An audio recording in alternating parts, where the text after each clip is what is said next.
Hi friends, welcome to Telugu entech trader. నేను సోమవారం trade తీసుకోలేదు. నాకు తెలంగాణ గ్రూప్ 2 ఎగ్జామ్ ఉండడం వలన, ఆదివారం సోమవారం 4 పేపర్లు ఉండడం వలన సో ఎగ్జామ్కి వెళ్ళాను. సో ట్రేడ్ చేయలేదు సోమవారము. ఇది మంగళవారము. సో మంగళవారం రోజు ట్రేడ్ చూసుకున్నట్టయితే, క్లియర్గా చూసుకున్నట్టు గ్రాఫ్ మార్కెట్ ఏమో ఫస్ట్ హాఫ్ డౌన్ ట్రెండ్లో ఉంది. అంటే 11 గంటల వరకు ఫస్ట్ మొదట. సో మార్కెట్ డౌన్ ట్రెండ్లో ఉంది కాబట్టి నేను డౌన్ సైడ్ తీసుకోవాలి, కానీ ఆపోజిట్లో ట్రేడ్ తీసుకున్నా.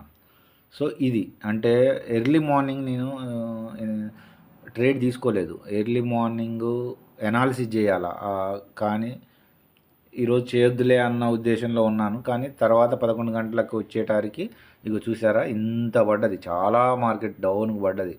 సో ఆల్మోస్ట్ చాలా మార్కెట్ డౌన్ కరెక్షన్ చేసుకుంది. సో కరెక్షన్ చేసుకున్నప్పుడు ఇంకా ఇంకా పడుతుంది, ఇంకా మార్కెట్కి డౌన్ సైడ్ ఉంది కాబట్టి ఇంకా కొద్దిగా పుల్ బ్యాక్ తీసుకున్నప్పుడు కిందికి ఎంటర్ అవ్వాలి. అంటే మార్కెట్ ఇంకా కింద పడుతుందని ఎంటర్ అవ్వాలి, కానీ నేను ఆపోజిట్లో ఎంటర్ అయ్యాను. సో అదొక చిన్నది ఎంటర్ అవ్వడం వలన దాన్ని నేను మళ్ళీ యావరేజ్ చేశాను, అలాగే హోల్డ్ చేశాను. మార్కెట్ కంటిన్యూస్గా డౌన్ఫాల్లోనే ఉంది. నేనేమో ఆపోజిట్లో ఉన్నా, అంటే ఆపోజిట్లో ఉన్నా. సో మార్కెట్ ఎంత ట్రై చేసినా కానీ రాలేదు. కొద్దిగా ట్రై చేసినా. సో నాకు ఇంకా వేరే వర్క్స్ ఉండడం వల్ల నేను దీన్ని వీడియో రికార్డ్ చేశాను, కానీ దీన్ని మళ్ళీ అప్లోడ్ చేయడానికి నా టైం కుదరలేదు. సో ఈరోజు ఫస్ట్ నాకు ఎలా ప్రాఫిట్ వచ్చింది అనేది నేను ఇక్కడ ఎక్స్ప్లెయిన్ చేస్తాను. సో ఇక్కడ ప్రస్తుతానికి కదా మార్కెట్ డౌన్ సైడ్ ఉంది క్లియర్గా నిఫ్టీ. సో నేను మార్కెట్ కొద్దిగా పుల్ బ్యాక్ తీసుకున్నప్పుడు కిందికే తీసుకోవాలి, కానీ నేను ఆపోజిట్లో తీసుకున్నాను. ఇక్కడ క్లియర్గా చూసుకుంటే ఇప్పుడు ఎంటర్ కావద్దు, కానీ నేను ఎర్లీగా ఎంట్రీ తీసుకున్నాను. అంటే ఈ టైంకి వచ్చాను అన్నట్టు. ఆల్మోస్ట్ 11:30 టైంలో మార్కెట్కి వచ్చి సిస్టమ్ ఓపెన్ చేశాను. ఎప్పుడైతే మార్కెట్ని అట్లా ర్యాండమ్గా వచ్చి అనాలిసిస్ చేసి ఎంటర్ తీసుకుంటే ఇలాగే ఉంటుంది. ఎర్లీ మార్నింగ్ అనాలిసిస్ చేసుకోవాలా 9కి, అసలు డైరెక్షన్ ఏంటి, మార్కెట్ ఎటు వెళ్తుందో దాని ప్రకారంగా తీసుకోవాలి. ఇక్కడ మార్కెట్ కిందికి వచ్చిన తర్వాత అప్పుడు మళ్ళీ ట్రెండ్ ఎటు ఉందో అటు సైడే తీసుకోవాలి. నేను ఆపోజిట్లో తీసుకున్నాను. సో దానివల్ల నేను సరే ఇప్పుడు నేను ఈ విధంగా ఆపోజిట్ తీసుకొని యావరేజ్ చేయటం వలన కొంత 3 లాట్స్ తీసుకున్నా. సో దానికి కొంత ప్రాఫిట్ అయితే వచ్చింది, కానీ అది ఆపోజిట్లో తీసుకున్నా. సో ఇక్కడ మనం క్లియర్గా చూసుకుంటే మార్కెట్ చాలా ఫాల్ పడ్డది, కొద్దిగా కరెక్షన్ చేసుకుంటుంది, మళ్ళీ రివర్స్ వెళ్తుంది అన్న ఉద్దేశంతో నేను అలా తీసుకున్నా. కానీ ఇగో ఆ ఫాల్ని మనం క్యాచ్ చేయాల్సిందే. అసలు ఫుల్గా పడ్డది కదా మార్కెట్, ఆ మొమెంటమ్ని క్యాచ్ చేసుకోవాల్సింది. ఇగో ఇంత ఇప్పుడు చూసావా మార్కెట్ ఎంత పడ్డది, అది క్యాచ్ చేసుకోవాలి. ఆ టైంలో నేను మార్కెట్ ముందు లేను, సిస్టమ్ ముందు లేను. సో మంచి ప్రాఫిట్ని మిస్ అయిపోయా. సో దానివల్ల నేను మళ్ళీ ర్యాండమ్గా నేను ఆపోజిట్ మార్కెట్ ఆల్రెడీ చాలా పడ్డది కదా, మళ్ళీ రివర్స్ అవుద్ది అన్న ఉద్దేశంతో నేను కాల్ సైడ్ తీసుకున్నా. సో ఇక్కడ స్క్రీన్ మీద చూసుకున్నట్టయితే ఇది నిఫ్టీ, తర్వాత ఇటు సైడ్ బ్యాంక్ నిఫ్టీ, తర్వాత ఫిన్ నిఫ్టీ, తర్వాత మిడ్ క్యాప్. సో ఇది చూడు ఎంత పడ్డదో, మార్నింగ్ నుండి 2 అవర్స్లో చాలా పడ్డది. సో అది చాలా ఇంపార్టెంట్. టైమింగ్ అనేది కూడా చాలా ఇంపార్టెంట్. మనము ఏ టైంలో వెయిట్ చేసి అన్న ఎంటర్ అవ్వాలి, లేదంటే ఎంట్రీ మిస్ అయిందంటే వెయిట్ చేయాలి. సో నేను ఆపోజిట్ డైరెక్షన్లో ట్రేడ్ తీసుకున్నాను. సో దానివల్ల నేను మొమెంటం ఆపోజిట్ అయిపోయింది కాబట్టి.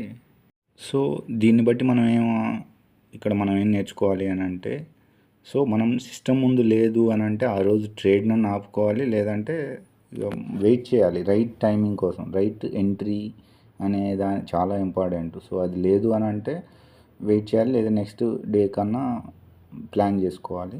సో మనం ఫ్రీగా లేని టైంలో కూడా ట్రేడ్ చేయాలా అనుకునే మైండ్ సెట్ని కూడా మనం ఆపుకోవాలి. సో అల్టిమేట్గా చూసుకుంటే ఇక్కడ ప్రాఫిట్ అయితే వచ్చింది. సో ప్రాఫిట్ వచ్చిన తర్వాత దీన్ని ఆపుకుంటే మనకి సరిపోయేది.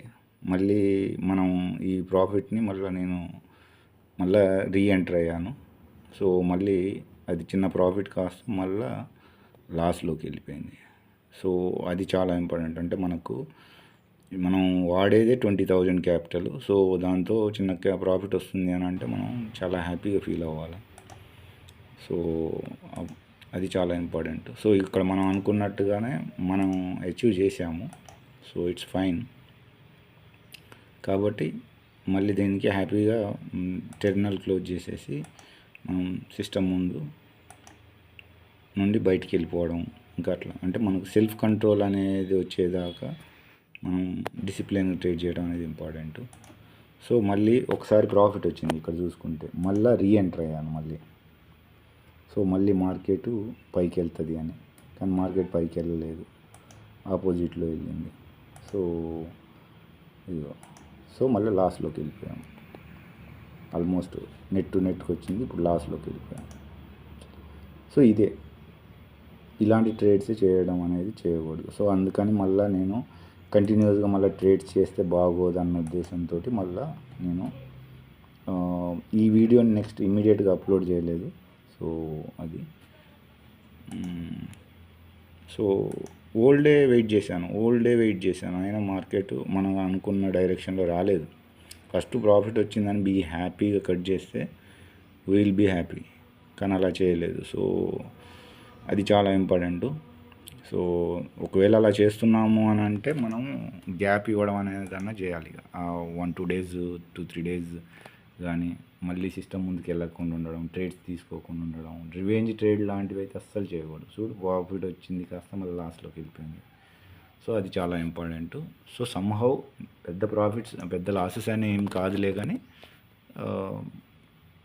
మనం అనుకున్నట్టుగా ప్రాఫిట్ ఏం రాలేదు. సో అది ఫ్రెండ్స్. సో మీకు కంటెంట్ నచ్చినట్లయితే లైక్ చేయండి, షేర్ చేయండి, సబ్స్క్రైబ్ చేయండి. అదేవిధంగా మీకు ఏమైనా డౌట్స్ ఉంటే కామెంట్ బాక్స్లో పోస్ట్ చేయండి. అంతవరకు